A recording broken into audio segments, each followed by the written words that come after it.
بسم اللہ الرحمن الرحیم بسم اللہ الرحمن الرحیم الحمد للہ رب العالمین والصلاة والسلام علی سید الانبیاء والمرسلین وعلی آلہ واصحابہ اجمعین۔ اس فصل کا نام مصنف نے رکھا ہے فصل فی متعلقات النصوص۔ متعلقات بھی اسے پڑھا جا سکتا ہے، متعلقات بھی پڑھا جا سکتا ہے۔ نص سے جن چیزوں کا تعلق ہے، جو چیزیں تعلق رکھتی ہیں، نص سے تعلق رکھنے والی ہیں، یہ معنی لیا جائے تو پھر متعلقات پڑھیں گے۔ اور نصیں جن چیزوں سے تعلق رکھنے والی ہیں تو پھر نصیں متعلق ہو گئیں، وہ چیزیں متعلق ہو گئیں، یا وہ چیزیں متعلق ہو گئیں، نصیں متعلق ہو گئیں، معنی میں کوئی فرق نہیں پڑتا۔ جیسے مقدمہ مقدمہ دونوں طرح پڑھا جا سکتا ہے، اسی طرح یہاں بھی متعلقات متعلقات دونوں طرح پڑھا جا سکتا ہے۔ اب پہلے ہم نے یہ سمجھنا ہے کہ جن کو یہ متعلقات النصوص کہہ رہے ہیں ان سے ان کی مراد کیا ہے، اور یہ کتنی ایک گہری تفصیل ہے جو فقہائے اسلام نے دریافت کی ہے، اور قرآن و سنت میں انہوں نے کتنی عمیق نظر سے ان کا مطالعہ کیا ہے، کتنی گہری نظر سے مطالعہ کیا ہے، اور حق بھی بنتا تھا۔ کیوں کہ قرآن اللہ کا کلام ہے جس کی شان یہ ہے کہ وہ ماضی حال مستقبل سب اس کے لیے برابر ہے، اور وہ چیزوں کے جو مفاسد ہیں، محاسن ہیں، نتائج ہیں، اسباب ہیں، علل ہیں، ہر چیز کو وہ جاننے والا ہے۔ ہر چیز کی خوبیاں، خامیاں، ہر چیز کے مقاصد، محاسن، مساوی سب اس کے سامنے ہیں ہر وقت۔ اور حدیث کس کا کلام ہے؟ اس نبی صلی اللہ تعالی علیہ وسلم کا، کہ جن کے بارے میں قرآن کہتا ہے کہ وہ اپنی خواہش نفس سے کلام نہیں کرتے بلکہ وحی الہی کے نتیجے میں بولتے ہیں۔ اور حضور علیہ الصلوۃ والسلام پھر خاص طور پہ فرما رہے ہیں کہ اعطیت جوامع الکلم، مجھے جوامع الکلم عطا کیے گئے ہیں۔ تو ایسے اعلیٰ کلام ہوں تو پھر ان میں کوئی ایک زبر زیر بھی بلا وجہ نہیں ہے، ان میں کوئی لفظ بھی فالتو نہیں ہے، کوئی چیز بھی ان میں ایسی نہیں ہے جو بے مقصد ہو۔ اس لیے قرآن و سنت جن سے صادر ہوئے ہیں، جن ہستیوں سے، اس کا تقاضا تھا، اس کی ڈیمانڈ تھی کہ ان میں اسی ڈیپتھ میں جا کر غور و فکر کیا جاتا۔ کس طرح؟ متعلقات نصوص سے کیا مراد ہے؟ متعلقات نصوص کو اگر آسان لفظوں میں سمجھانا چاہوں تو یہ ہوگا کہ ایک کسی بھی کلام کا بالکل ظاہری واضح معنی ہوتا ہے، جس کو آپ منطق کی اصطلاح میں دلالت مطابقی کہتے ہیں۔ ایک لفظ بول کر اس سے جو اس زبان میں یا اس عرف میں اس کا جو معنی ہے وہ آپ نے پورا معنی موزولہ مراد لے لیا ہے۔ لیکن ہم جانتے ہیں کہ جب ہم انسان بھی آپس میں کلام کرتے ہیں تو اس کلام کا ایک معنی وہ ہوتا ہے جو مطابقی ہوتا ہے، اور ایک اس میں دلالت تضمنی کے طور پر اور دلالت التزامی کے طور پر ان سے کچھ چیزیں بھی سمجھ آ رہی ہوتی ہیں۔ ضروری نہیں کہ ان چیزوں کے لیے ہی ہم نے وہ کلام کیا ہو، ہمارا فوکس انہی پر ہو، یہ کوئی ضروری نہیں، لیکن وہ اس کلام سے ثابت ہو رہی ہوتی ہیں، سمجھ آ رہی ہوتی۔ سمجھ آ رہی ہے؟ مثلا اگر ہم کہتے ہیں کہ اس کمرے میں سے 3 بندوں کو بلا لاؤ، کسی کو کہتے ہیں، تو اس میں یہ کلام ہم نے کیا تو بندوں کو بلانے کے لیے، لیکن اس سے یہ بھی پتہ چل رہا ہے کہ کمرے میں بندے موجود ہیں، یہ اس سے التزاماً یہ بات سمجھ آ رہی ہے، عموماً یہ بات سمجھ آ رہی ہے۔ یا یہاں بیٹھے ہوئے لائبریری میں بیٹھے ہوئے کسی کو کہا جائے کہ یہ پکڑو 1000 روپیہ اور پھل لے آؤ، فروٹ لے آؤ۔ اب اس سے جو چیز سمجھ آ رہی ہے وہ کیا ہے؟ التزاماً کہ ظاہر ہے وہ یہاں بیٹھے بیٹھے تو فروٹ لے کے نہیں آ سکتا نا، فروٹ لانے کے لیے تو اسے بازار جانا بھی پڑے گا، آنا بھی پڑے گا، خریدنا بھی پڑے گا۔ اس کا ذکر ہے کلام میں کہ بازار جاؤ، فروٹ خریدو، پھر لے کر آؤ اور ہمیں دو، یہ تو نہیں ہے۔ کہا تو صرف اتنا ہی گیا ہے کہ پھل، ٹھیک ہے، تو اس میں آنے جانے خریدنے کا ذکر جو ہے وہ التزاماً ہے، یعنی وہ اس کلام کا لازمی تقاضا ہے، اس سے یہ سمجھ آ رہا ہے۔ جو کوئی بھی کلام ہوتا ہے اس میں کچھ معانی صریحہ مطابقیہ ہوتے ہیں، کچھ معانی تضمنیہ ہوتے ہیں، اور کچھ معانی غیر صریحہ تضمنیہ التزامیہ ہوتے ہیں۔ یعنی آپ یوں کہہ لیں کہ ایک کلام کے مختلف پہلو ہوتے ہیں، مختلف اسپیکٹس ہوتے ہیں، جن کو عربی میں انحاء کہا جاتا ہے۔ نحو کی جمع ہے انحاء۔ نحو کا معنی ہوتا ہے کوئی ایک اس کا پہلو، کوئی ایک اسپیکٹ، کوئی ایک اس کا جو ہے نا وہ زاویہ آپ کہہ لیں۔ سمجھ آ رہی ہے؟ تو کلام کے مختلف انحاء ہوتے ہیں، نصوص کے مختلف وجوہ ہوتے ہیں، یعنی کہہ لو کہ مختلف چہرے ہیں، ایک طرف سے بھی دیکھ سکتے ہیں آپ، دوسری طرف سے، تیسری طرف سے۔ اور یہ کس اعتبار سے ہیں؟ دلالت کے اعتبار سے اور فہم کے اعتبار سے۔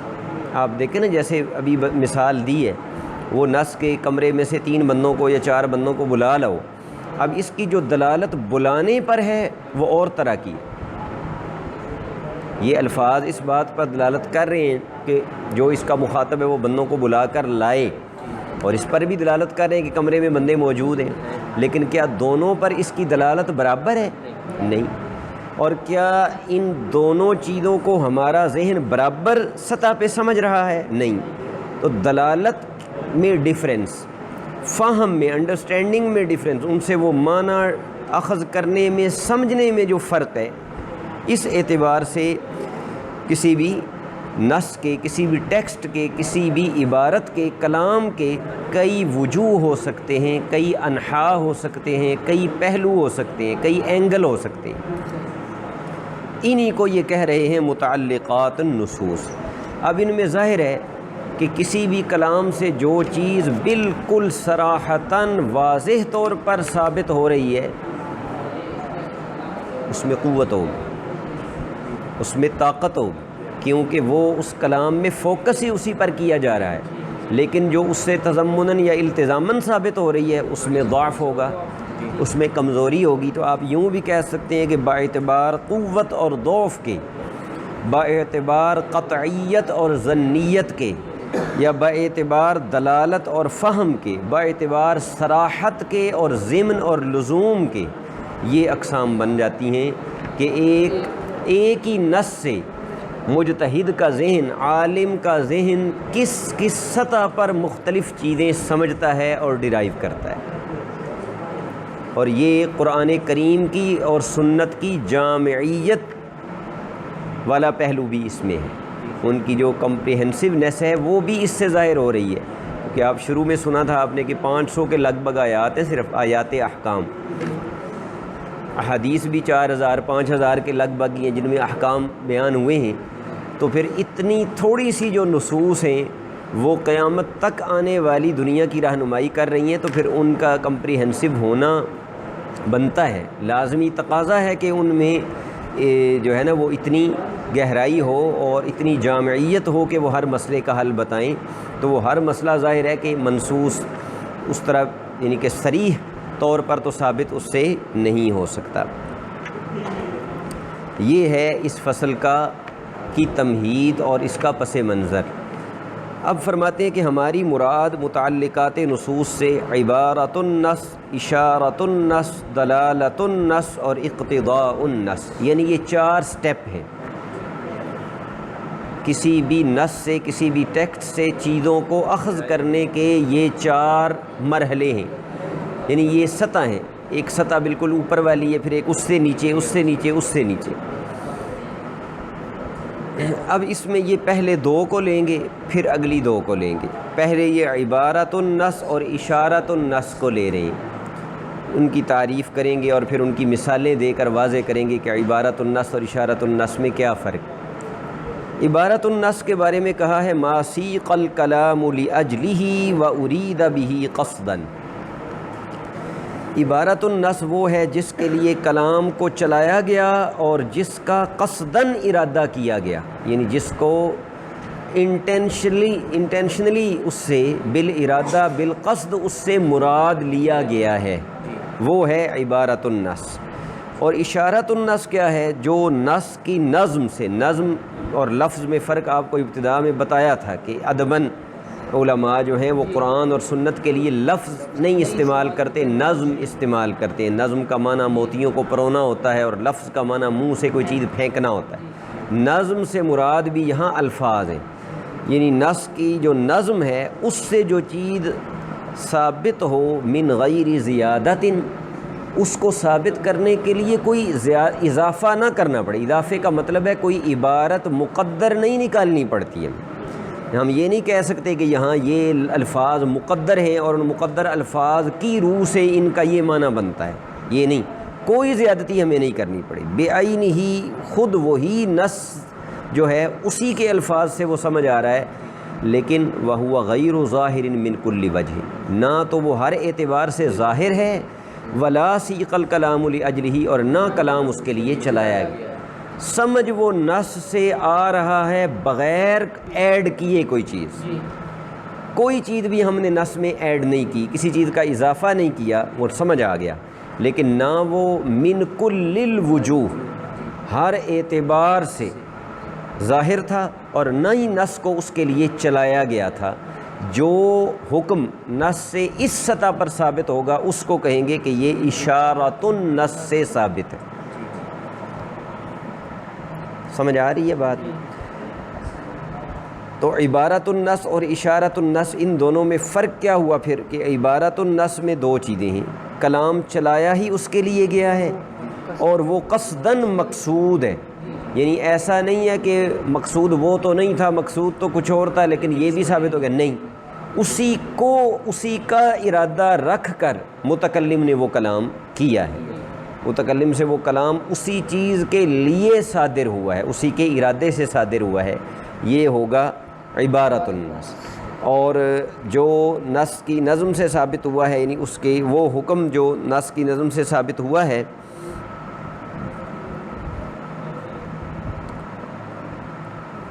وہ ظاہر بھی نہیں ہے من کل الوجہ، اور نہ ہی کلام اس کے لیے چلایا گیا ہے، یہ ہے اشارۃ النص۔ اب چونکہ یہ چار چیزیں ہیں نا، تو انہوں نے جو تعریفیں کی ہیں وہ تعریفیں اس طرح کی ہیں کہ جس سے ظاہر ہے کہ وہ جامع معنی تعریفیں ہونی چاہیے، ان چاروں میں سے کسی کی تعریف بھی دوسرے پر سچی نہیں آنی چاہیے، اور یہ جو تعریفوں میں ہم جامع معنی کہتے ہیں اور ان میں جو جنسیں فصلیں ذکر کرتے ہیں، اگر بندہ عقل کو استعمال کر کے ان علوم کو پڑھے تو یہ ذہن کو تیار کرتے ہیں۔ میں اکثر آپ سے کہتا ہوں کہ علوم کا مقصد صرف معلومات جمع کرنا نہیں، علوم کا مقصد ذہن کو مستعد بنانا ہے، ذہن میں استعداد پیدا کرنا ہے، صلاحیت پیدا کرنا ہے۔ اگر علم ذہن کو مستعد نہ بنا سکے تو پھر اس علم سے جو حقیقی نتائج ہیں وہ آپ نے حاصل کوئی نہیں کیے۔ تو جن سے فصلیں جو ذکر کی جاتی ہیں وہ اسی لیے ذکر کی جاتی ہیں کہ ان کے ذریعے آپ کو مختلف چیزوں کے مفاہیم کو الگ الگ کرنا آتا ہے، اور اگر آپ نے یہ چیز نہیں سیکھی تو پھر آپ نے اس علم سے کچھ بھی حاصل نہیں کیا، وہ تو رٹا ہی ہے، ایک طوطے کی طرح آپ نے چیزوں کو رٹ لیا ہے۔ تو جب آپ ہر تعریف کی جنسیں فصلیں آپ کو ذہن میں ہوں گی تو آپ کے ذہن میں اس قسم کی جتنی بھی اقسام ہیں ان میں سے ہر قسم کی پوری جو ہے نا اس کا کانسیپٹ وہ مکمل طور پر واضح ہو جائے گا، اس کی جس کو کہتے ہیں نا کہ انگریزی میں جس کو کہتے ہیں کہ ڈز اور ڈونٹس، یعنی کون سی چیزیں اس میں ہیں، ڈوز کیا کہتے ہیں، ڈوز اینڈ ڈونٹس، وہ سارے اس میں آ جائیں گے، یعنی کیا کیا اس میں ہے اور کیا کیا اس میں نہیں ہے۔ تو اب جو انہوں نے کہا ما سیق الکلام لاجلہ و ارید بہ قصدا، تو ما سیق الکلام لاجلہ سے ہی باقی تینوں نکل گئے۔ ما سیق الکلام لاجلہ سے اشارت النص، دلالت النص، اقتضاء النص تینوں خارج ہو گئے، کیونکہ ان تینوں سطحوں پر جو چیز ثابت ہوتی ہے ان کے لیے نص چلائی کوئی نہیں جاتی، نہ ہی وہ نص سے قصداً مراد ہوتے ہیں۔ یہاں یہ بھی سمجھ لیں کہ سیق الکلام لاجلہ ایک جملہ ہے، ارید بہ قصداً دوسرا جملہ ہے، اور دوسرے کا پہلے پر عطف ہے۔ یہ عطف تفسیری ہے۔ کون سا عطف ہے؟ جہاں معطوف علیہ کی ہی وضاحت کر رہا ہو اس عطف کو عطف تفسیری کہتے ہیں۔ ویسے تو عطف کا قاعدہ یہ ہے کہ عطف مغایرت کو چاہتا ہوتا ہے، لیکن جہاں معطوف علیہ کی وضاحت معطوف سے کر دی جائے تو وہاں اس کو کیا کہتے ہیں؟ جیسے ہم کہتے ہیں رنج و الم، فرحت و شادمانی، تو یہ کیا ہیں؟ یہ عطف تفسیری ہیں۔ یعنی جو مفہوم ہے نا سیق الکلام لاجلہ کا، وہی مطلب ہے ارید بہ قصدا، اس کے لیے کلام کو چلایا گیا ہے، اسی کی تشریح ہے کہ وہ کلام سے باقاعدہ مقصود ہے، قصداً اسی کا ارادہ کر کے وہ کلام لایا گیا ہے۔ اب یہ ایک ہی چیز بن گئی نا، تو گویا اس میں تو انہوں نے ایک ہی چیز ایسی ذکر کر دی کہ جس نے باقی تینوں کو نکال دیا، اور عبارت النص سے جو حکم ثابت ہو رہا ہے نا اس کو سب سے باقی تینوں سے ممتاز کر دیا، اس طرح پر کہ کوئی ان میں جو ہے نا وہ کنفیوژن باقی نہیں رہی۔ ایک اور بات جو یہاں آپ کو سمجھنی ضروری ہے وہ یہ ہے کہ الفاظ یہ استعمال کر رہے ہیں عبارت النص، اشارت النص، دلالت النص، اقتضاء النص، تعریفیں بھی انہیں کی کر رہے ہیں، لیکن یہاں ایک لفظ جو ہے نا جو انڈرسٹوڈ ہے اور وہ مقدر ہے اس لیے کہ وہ سمجھ آ رہا تھا اس لیے ان کو ذکر نہیں کیا۔ اصل میں یہ تعریفیں عبارت النص، اشارت النص، دلالت النص اور اقتضاء النص کی نہیں ہیں، اصل میں جو ان کے ذریعے ثابت ہوتا ہے یہ اس کی تعریفیں۔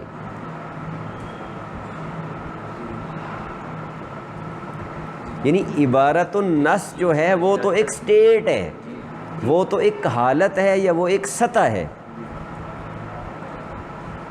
سمجھ آ رہی ہے؟ اور ایک ہے اس سطح پر اس سے آپ جو چیز ثابت کر رہے ہیں، جو حکم نکال رہے ہیں، تو آپ ذرا غور کریں کہ اس سطح کے لیے تو کلام نہیں نہ چلایا گیا، کلام تو اس حکم کے لیے چلایا گیا نا جو اس سطح پر ثابت ہوا ہے۔ لہٰذا یہاں چاروں میں آپ بہتر ہے کہ یوں جب ان کو یاد کریں تو یوں نہ یاد کریں عبارت النص، اشارت النص، آپ یوں یاد کریں الثابت بعبارت النص، الثابت باشارت النص، الثابت بدلالت النص، الثابت باقتضاء النص، یعنی ان سے جو ثابت ہوگا اس کی یہ تعریف۔ سمجھ آ گیا؟ اشارت النص کی تعریف پہ غور کریں، جب کہا کہ ما ثبت بنظم النص، جو نص کی نظم سے ثابت ہو، نص کی نظم سے، خود ٹیکسٹ ہی سے ثابت ہو، تو یہ کہا تو اس سے دلالت النص نکل گئی، جو ثابت بھی دلالت النص ہے وہ نکل گیا، کیونکہ وہ نص کے معنی سے ثابت ہوتا ہے، لفظوں سے نہیں، آگے وضاحت آ جائے گی۔ جب کہا من غیر زیادت، تو اس کا مطلب ہے کہ اس سے مراد کیا ہے کہ اس میں کوئی تقدیری کلام، جیسے ہم بسم اللہ الرحمن الرحیم میں اقرأ یا آکل مقدر نکالتے ہیں، تو ایسا بھی کوئی نہیں۔ جب کہا کہ وَهُوَ غَيْرُ ظَاهِرٍ مِّن كُلِّ وَجْهٍ، وہ ہر اعتبار سے ظاہر بھی نہیں ہے اور اس کے لیے کلام چلایا بھی نہیں گیا، تو اس سے عبارت النص نکل گیا۔ تو اس طرح یہ تعریف جو ہے یہ جامع معنی بن گئی، دونوں تعریفیں واضح ہو گئیں۔ یعنی پہلا سٹیپ کیا ہے کہ ہم دیکھیں گے کہ یہ نص لائی کس کے لیے گئی ہے، اس سے جو مقصود ہے، فوکس ہے اس میں جس بات پر، وہ کیا ہے۔ اس سطح پر جو چیزیں ثابت ہوں گی، ایک ہوگی یا زیادہ ہوں گی، ہم کہیں گے کہ یہ عبارت النص سے ثابت ہے، ٹھیک ہے جی۔ اور جو خود نص کی نظم سے ثابت ہے، کوئی ہمیں تقدیری عبارت نہیں اس میں نکالنی پڑی، لیکن وہ ظاہر بھی نہیں اور اس کے لیے کلام کو چلایا بھی نہیں گیا، وہ مقصود بھی نہیں ہے ارادتاً، تو وہ ہوں گی، وہ ہم کہیں گے کہ یہ ثابت بھی اشارت النص۔ سمجھ آ گئی یہ بات؟ یہی تھوڑا سا قابل توجہ اور مشکل مرحلہ ہے، آگے مثالیں ہیں ساری، ان میں بات واضح ہو جائے گی۔ اب مثالیں انہوں نے ایسی دی ہیں، چونکہ دو چیزوں کو چھیڑا ہے نا انہوں نے، عبارت النص اور اشارت النص، مثالیں ایسی دیں گے کہ دونوں کو کمپیئر کر کے تو پھر فرق واضح کریں گے، تاکہ صحیح طالب علم کو سمجھ آئے کہ ان میں کیا فرق ہے۔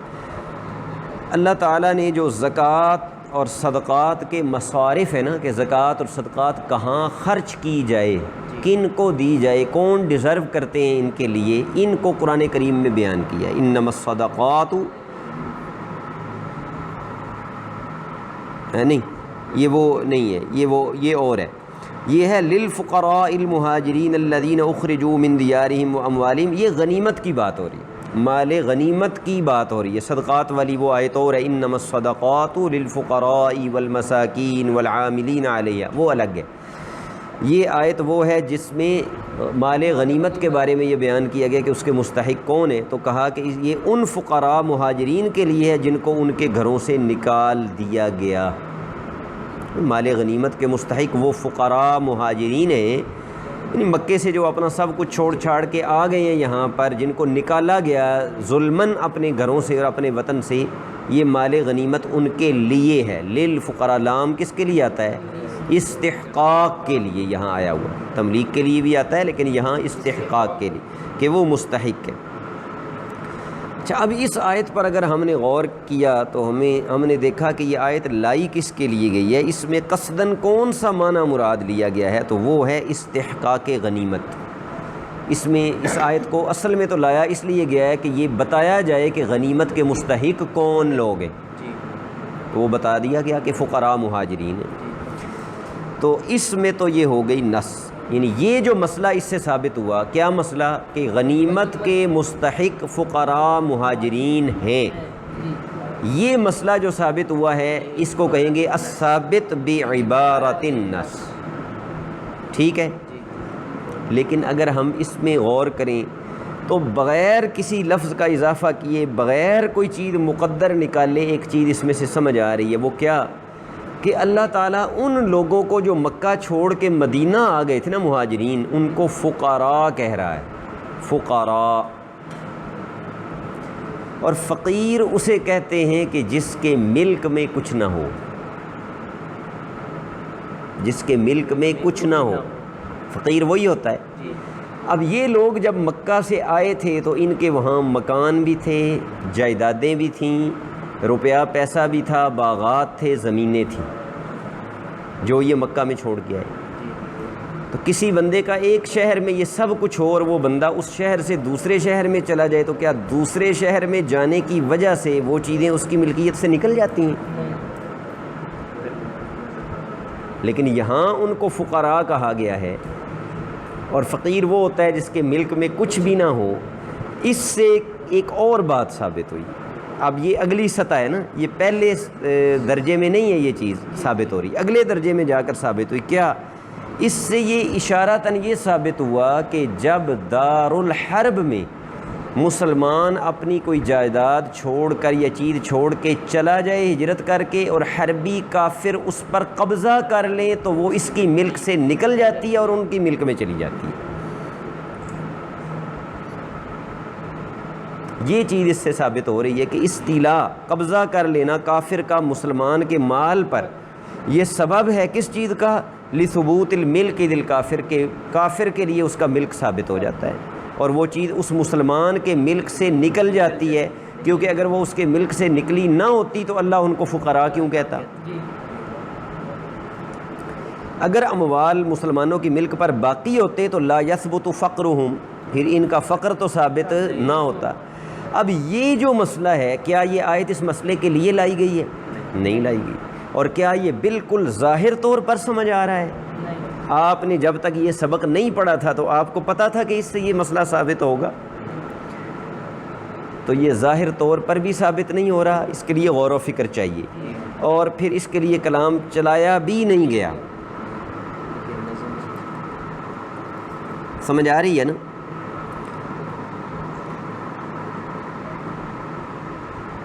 اس کی مثال بڑی خوبصورت دی ہے علماء نے سمجھانے کے لیے۔ انہوں نے کہا ہے کہ جب آپ دیکھتے ہیں نا کسی چیز کی طرف، اس میں آپ سامنے الماری کی طرف دیکھ رہے ہیں جس میں کتابیں ہیں، آپ دیکھنا انہیں چاہ رہے ہیں، فوکس آپ کا ان کتابوں پر ہے، لیکن آپ جب دیکھ ان کی طرف رہے ہیں تو اس کے ساتھ ادھر ادھر آپ کو یہ ستون بھی نظر آ رہا ہے، یہ ستون بھی نظر آ رہا ہے، ادھر کو بندہ بیٹھا ہوا ہے وہ بھی نظر آ رہا ہے، ادھر کوئی بیٹھا ہوا ہوگا وہ بھی نظر آئے گا، تو وہ بلا قصد ہے، وہ بالقصد ہے، لیکن نظر تو وہ بھی آ رہا ہے نا، نظر یہ بھی آ رہا ہے، تو پھر اس کی بھی تو ظاہر حیثیت ہے جو اس طریقے پر ثابت ہو رہا ہے، تو یہ بھی احکام کو ثابت کرنے کا ایک طریقہ ہے، اس کو اشارۃ النص سے ثابت کیا جائے۔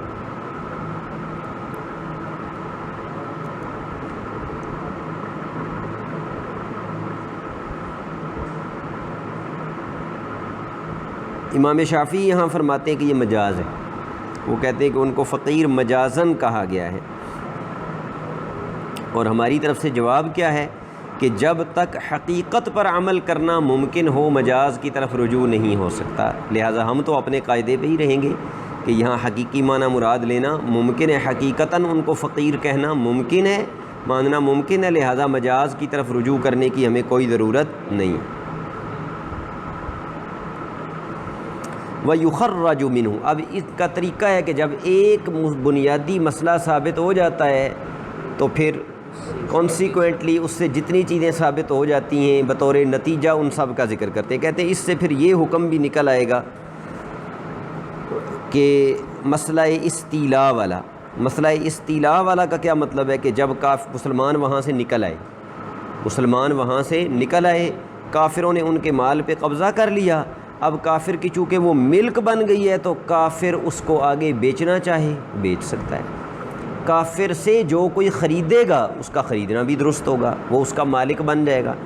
لہٰذا اگر مسلمان کی کوئی چیز مکہ میں رہ گئی ان مہاجرین کی اور وہاں کسی کافر نے اس پر قبضہ کر لیا، اس نے کسی کو بیچی اور وہ لے کے مدینہ میں آیا اور اس نے اپنی پہچان لی وہ چیز، یہ تو میری چیز ہے، یہ نہیں لے سکتا، یہ اس سے نہیں لے سکے گا۔ مسئلہ استیلاء کا جو حکم ہے وہ اس سے نکلے، وہ اس کی ملک بن جائے گا۔ اسی طرح حکم ثبوت الملک للتاجر، اگر کوئی تاجر وہاں سے خرید کے لے آتا ہے تو وہ اس تاجر کی ملک ہے ان سے خرید کر، اسی طرح وہ اگر کافر اس میں تصرفات کرتا ہے، وہ مسلمان کی چیز بیچ دیتا ہے، وہ اسے ہبہ کر دیتا ہے، وہ غلام یا لونڈی یا اس کو آزاد کر دیتا ہے، یہ سارے بھی ثابت ہوں گے۔ اسی طرح اس میں استغنام کا حکم بھی ثابت ہو جائے گا۔ استغنام کا معنی ہوتا ہے مال غنیمت کے طور پر کسی چیز کو لے لینا، یعنی وہی چیز اگر وہ لے کر آئے، مثلا گھوڑا تھا کسی مسلمان کا، وہ وہاں چھوڑ آیا، کافر نے قبضہ کر لیا، کافر اسی گھوڑے پہ سوار ہو کے لڑنے آیا اور مسلمانوں نے اسے قتل کر دیا، وہ گھوڑا مال غنیمت میں آ گیا۔ اب کوئی صحابی پہچان بھی لیں کہ یہ میرا گھوڑا تھا تو وہ ان کو نہیں ملے گا، وہ مجموعی طور پہ مال غنیمت میں ہوگا، اب وہ جس کے حصے میں بھی جیسے تقسیم ہوگا ویسے ہی ہوگا۔ اور غازی کا ملک بھی اس میں ثابت ہو جائے گا، یعنی جو بھی جس غازی کو بھی وہ نبی کریم علیہ الصلوۃ والسلام عطا فرمائیں بطور حصے کے تو وہ اس کا ہو جائے گا۔ اور اسی طرح اس سے یہ بھی ثابت ہوا کہ جو اصل مالک تھا ہجرت سے پہلے، وہ اگر اس سے لینا چاہے تو نہیں لے سکتا واپس، وہ اس غازی سے کہے کہ یہ تو میرا گھوڑا ہے مجھے دو تو وہ نہیں لے سکتا، کیونکہ اب وہ مال غنیمت بن کے جس کا حصہ تھا وہ اسی کا حصہ رہے گا۔ اسی طرح پھر کہتے ہیں کہ اس کی اور تفریعات بھی ہیں بہت ساری، مثلا اگر وہ لونڈی کسی کی رہ گئی وہاں اور کافر نے حربی نے اس پہ قبضہ کر لیا تو اب وہ چونکہ اس کی ہو گئی ہے تو اب وہ اس سے وطی بھی کر سکتا ہے، اس کو ام ولد بھی بنا سکتا ہے اور اس کو آزاد بھی کر سکتا ہے۔ اسی طرح کی اور بھی بہت سی تفریعات ہیں کہ جو اس سے نکل سکتی ہیں۔ تو یہ ایک ہی مثال میں ثابت بھی عبارت النص اور ثابت بھی اشارت النص دونوں بالکل واضح ہو گئے۔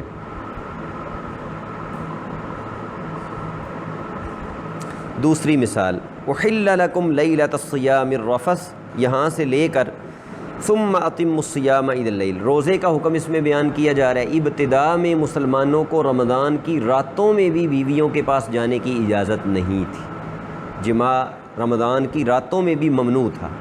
کچھ صحابہ اکرام سے اس معاملے میں جو ہے وہ اس طرح کی صورتحال پیش آ گئی کہ پھر اللہ تعالیٰ نے آسانی کے لیے یہ حکم نازل فرمایا کہ اب تمہارے لیے رمضان کی راتوں میں رفث کہتے ہیں جماع کو، جماع جائز قرار دے دیا گیا ہے، حلال کر دیا گیا، سمجھ آئی؟ اور پھر آگے چل کر روزے کے بارے میں بیان کیا گیا کہ روزے کو رات تک مکمل کرو، رات تک، اتموا الصیام الی اللیل، رات تک۔ شریعت میں رات کہاں سے شروع ہوتی ہے؟ غروب شمس سے، غروب شمس کے بعد جو پہلا لمحہ ہے وہاں سے رات شروع ہو، وہاں تک مکمل کرو۔ اب یہ دو چیزیں ہیں، یعنی آیت میں ان دونوں چیزوں کو آپ نے سامنے رکھنا ہے، کیا کہ رات میں جماع حلال ہے اور روزے کو رات تک مکمل کرنا ہے، صبح سے شروع کر کے تو رات تک اس کو مکمل کرنا ہے۔ اب ان دونوں چیزوں پر اگر غور کرو گے ان سے کیا پتہ چلے گا؟ اس سے یہ پتہ چلے گا کہ رات جو ہے نا صبح کا اول حصہ، صبح کا اول حصہ، یعنی روزہ کہاں سے شروع ہوتا ہے؟ جب سحری کا وقت ختم ہوتا ہے، صبح صادق طلوع ہوتی ہے۔ تو اس سے یہ پتہ چلا کہ اب صبح صادق کے پہلے لمحے سے امساک واجب ہے۔ امساک کا معنی ہے کھانے پینے جماع سے رک جانا۔ روزے کی یہی حقیقت ہے نا، 3 چیزوں سے امساک کا نام روزہ ہے۔ تو پہلے لحظے سے ہی امساک یہ واجب ہے۔ روزہ تبھی روزہ ہوگا نا، صبح صادق سے لے کر غروب آفتاب تک امساک ہوگا، تو پہلے لحظے میں امساک واجب، اور آخری رات کے حصے تک جماع جائز۔ احل لکم لیلۃ الصیام الرفث، لیلہ کیا ہے؟ جب تک 1-2 سیکنڈ بھی باقی ہیں صبح صادق سے پہلے، وہ رات ہے۔ ان دونوں آیات کو اگر ملایا جائے نا تو اس سے بطور اشارۃ النص کے یہ بات ثابت ہوتی ہے ان دونوں کو ملانے سے کہ اگر کوئی بندہ جنابت کی حالت میں بھی روزہ کی ابتدا کرے تو اس کا روزہ ٹھیک ہو جائے گا، اور جنابت روزے کے منافی نہیں۔ ان دونوں حکموں سے یہ اشارۃ النص کے طور پر ثابت ہے۔ کیسے؟ کہ آخری حصے تک اس کو جماع کی اجازت ہے، اور ادھر پہلے حصے میں روزہ شروع کرنا ضروری ہے۔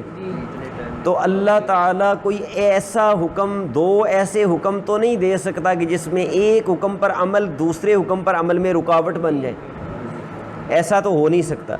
اب جب وہ آخری لمحے میں اگر مثلاً یا اس سے پچھلے لمحے میں وہ فارغ ہوا ہے اور جنبی ہے، تو اگلے لمحے میں تو روزہ شروع ہو گیا ہے، تو اتنی دیر میں غسل تو ہو نہیں سکتا، تو اس کا مطلب ہے کہ جنابت روزے کے منافی نہیں ہے، جنابت کے ساتھ روزہ شروع ہو سکتا ہے۔ کیوں؟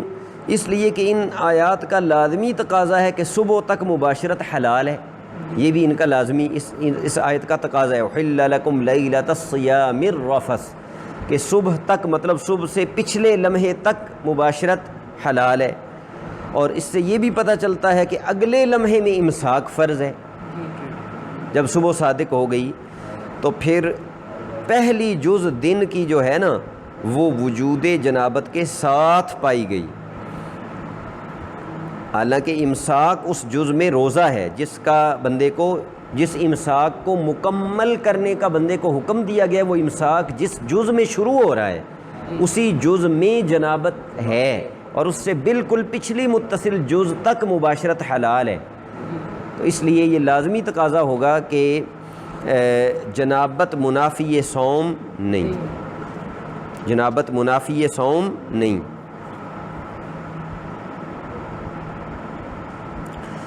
اب یہ حکم جو ہے یہ بالکل ثابت تو قطعی طریقے پر ہو رہا ہے۔ جب ہم یہ ساری تفصیل بیان کریں گے تو کیا کسی کو، عقل مند بندے کو، ان دونوں آیات کی یہ تفصیل سننے کے بعد یہ جو مسئلہ ہم نے ثابت کیا ہے اس میں کسی قسم کا کوئی شک و شبہ باقی رہ سکتا ہے؟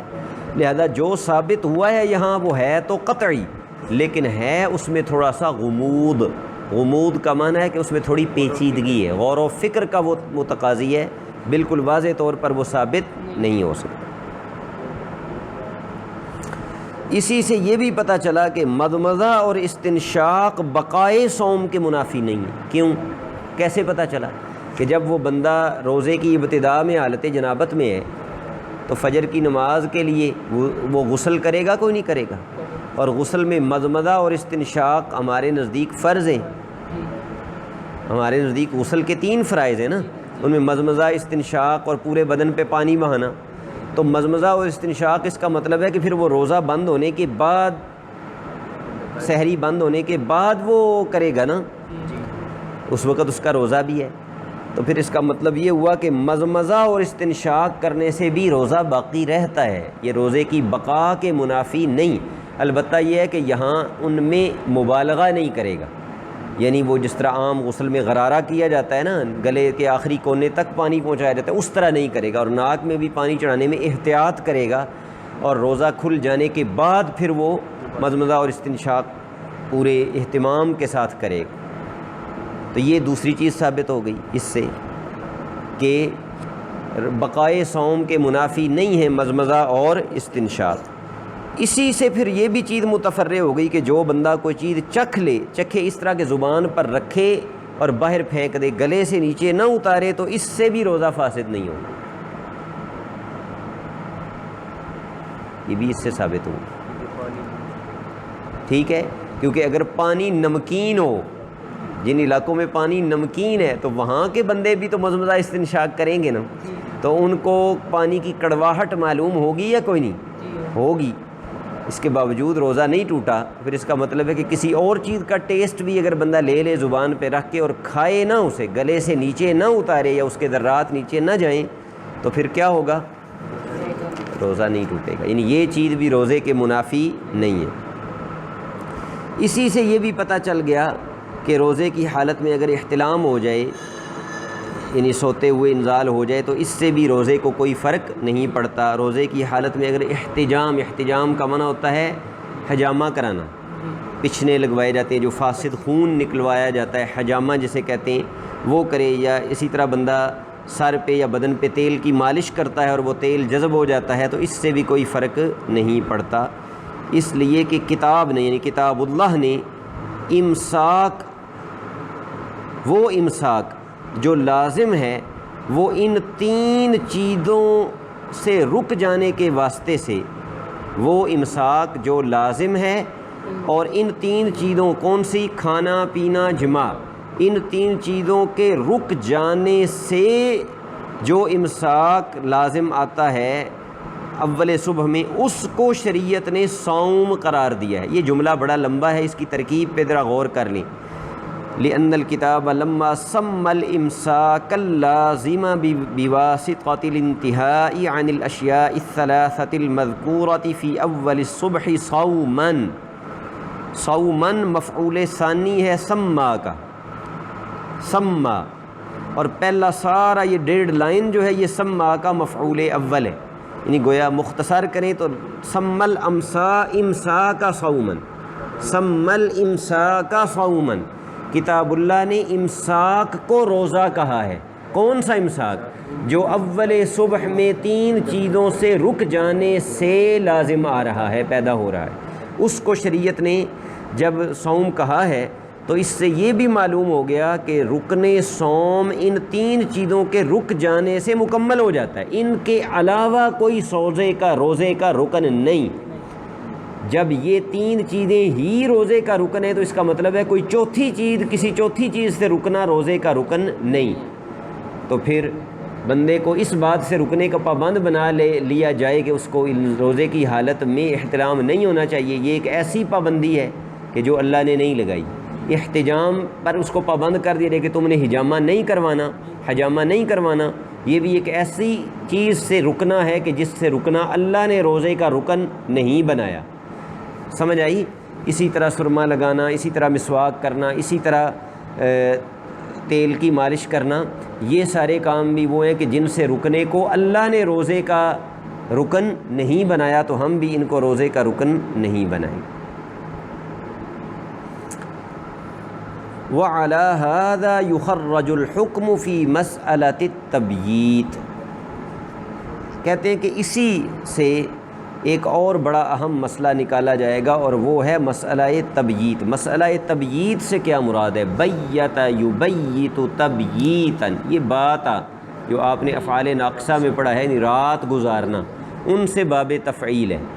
تبییت کا مطلب یہ ہے، یہ آپ نے نور الہدیٰ میں پوری ڈیٹیل اس کی پڑھی ہوئی ہے، کہ کچھ روزے وہ ہوتے ہیں جن کی نیت سحری کا وقت ختم ہونے سے پہلے کرنی واجب ہوتی ہے، ورنہ وہ روزے نہیں ہوں گے، اور کچھ وہ ہیں جن کی آپ صبح بھی کر سکتے ہیں۔ تو رات کے وقت نیت کرنے کو تبییت کہا جاتا ہے۔ مسئلہ جو یہاں ہے وہ یہ ہے کہ کیا صوم رمضان میں رات کو نیت کرنا یعنی تبییت ضروری ہے یا نہیں؟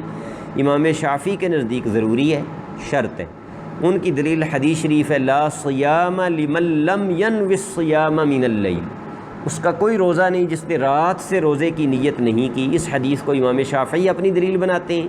ہمارے اصحاب یعنی احناف کہتے ہیں کہ تبییت صوم رمضان میں شرط نہیں ہے، بلکہ وہ قبل الزوال بھی نیت کر لیں تو روزہ ہو جاتا ہے۔ کیونکہ نیت قصد ہے. نیت کس چیز کا نام ہے؟ قصد. قصد قلب کا، دلی ارادے کا، عزم کا نام نیت ہے. تو اگر ہم کہتے ہیں کہ یہ کہیں کہ جیسے امام شافعی نے کہا کہ وہ رات کو ہی کرنی ضروری ہے، رات کو ہی کرنی ضروری ہے، تو پھر یہ اس آیت کے منافی ہوگا اور ہمیں اس آیت کو خبر واحد کے ساتھ منسوخ کرنا پڑے گا. وہ کیسے؟ غور کرو اب اس پر. کہتے ہیں کہ اسی سے نکالا جائے گا حکم مسئلہ تبییت میں، یعنی جو رات کو روزے کی، رمضان کے روزے کی نیت ضروری ہے یا نہیں ہے، کہ فَإِنَّ قَصْدَ الْإِتْيَانِ بِالْمَأْمُورِ بِهِ إِنَّمَا يَلْزَمُ عِنْدَ تَوَجُّهِ الْأَمْرِ، کہ جو معمور بھی کو ادا کرنا. عطا یاتی کا معنی ہوتا ہے آنا، جب اس کے ساتھ با آ جائے تو یہ متعدی ہو جاتا ہے. با تعدیہ کے لیے ہوتی ہے، اس کا معنی ہوتا ہے لانا. لانے سے مراد ہے اس کو ادا کرنا، پرفارم کرنا. کہ معمور بھی کو جو ادا کرنا ہے نا، اس کا ارادہ بندے پر، معمور پر اس وقت لازم ہوتا ہے جب حکم اس کی طرف متوجہ ہوتا ہے. جب بندے کی طرف اللہ تعالیٰ کا جو حکم ہے کہ یہ کام کرو، وہ حکم جب بندے کی طرف متوجہ ہو جائے تب بندے پر یہ لازم ہوتا ہے کہ وہ اس کام کے کرنے کا ارادہ کرے. جب تک امر متوجہ نہیں اس وقت تک قصد بھی لازم نہیں، نیت کرنا بھی لازم نہیں. اور امر جو روزے کا امر ہے وہ کب متوجہ ہوتا ہے؟ وہ ہے جزء اول کے بعد. کیوں؟ اتم الصیام الی اللیل. وہ کس طرح کہا گیا ہے؟ وَكُلُوا وَاشْرَبُوا حَتَّى يَتَبَيَّنَ لَكُمُ الْخَيْطُ الْأَبْيَضُ مِنَ الْخَيْطِ الْأَسْوَدِ مِنَ الْفَجْرِ، کہ جب سیاہ دھاگا سفید دھاگے سے الگ نہ ہو تب تک کھاتے رہو. یعنی کھانا پینے کی انتہا کیا ہے؟ سفید دھاگے کا سیاہ دھاگے سے الگ ہو جانا. سیاہ دھاگے سے مراد رات ہے، سفید دھاگے سے مراد دن ہے، صبح و صادق ہے. جب صبح و صادق جب تک نہیں ہوئی تو اس وقت تک تو کلو واشربو ہے، اس وقت تک تو اتمو نہیں ہے. اتمو متوجہ کب ہوگا؟ جب صبح و صادق ہوگی. تو صبح و صادق سے پہلے جب حکم متوجہ نہیں تو صبح و صادق سے پہلے قصد بھی واجب نہیں قرار دیا جا سکتا. ہاں اتنا ہم بھی کہتے ہیں کہ کوئی رات کو کر لے تو بہتر ہے. سمجھ آ گیا؟ لیکن اگر کوئی بعد کو بھی کرے تو پھر بھی جائز ہے، روزہ اس کا ہو جائے گا.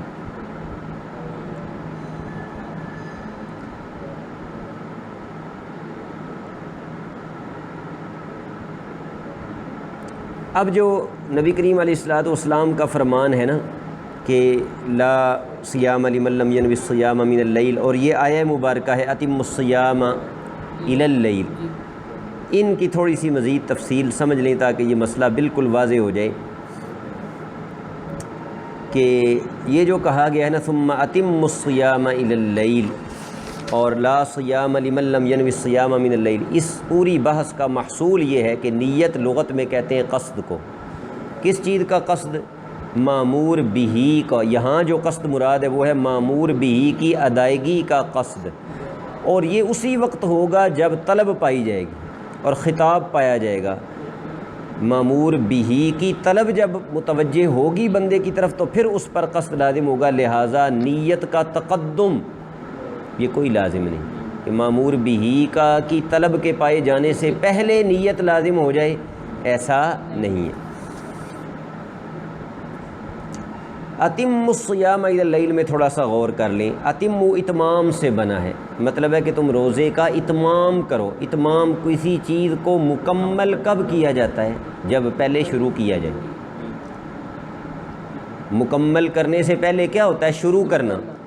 تو جب اس میں کہا گیا ہے کہ روزے کو رات تک مکمل کرو اور اتمام شروع کے بعد ہوتا ہے، تو پھر مطلب یہ ہوگا کہ اللہ تبارک و تعالی جو کہہ رہا ہے ثم اتم الصیام الی اللیل، تو یہ امر ہے اتمام الصوم کا بعد الشروع. اس میں تو کوئی اختلاف نہیں ہے نا کہ امر بالاتمام یعنی پورا کرنے والا جو حکم ہے یہ بندے کی طرف پہلی جز کے بعد ہی متوجہ ہوتا ہے. صبح صادق کی جب پہلی جز ہے نا اس کے بعد یہ امر بندے کی طرف متوجہ ہوتا ہے. اور جب یہ اس کے بعد متوجہ ہوتا ہے تو پھر اتیان کا قصد بھی بندے پر اسی طرف متوجہ ہوگا جب اللہ تعالیٰ یعنی بندے پر اسی وقت لازم ہوگا قصد اتیان جب اس کی طرف اللہ تعالیٰ کا حکم متوجہ ہوگا. لہٰذا تاخیر نیت یہ ہو سکتی ہے، اس میں کوئی حرج نہیں.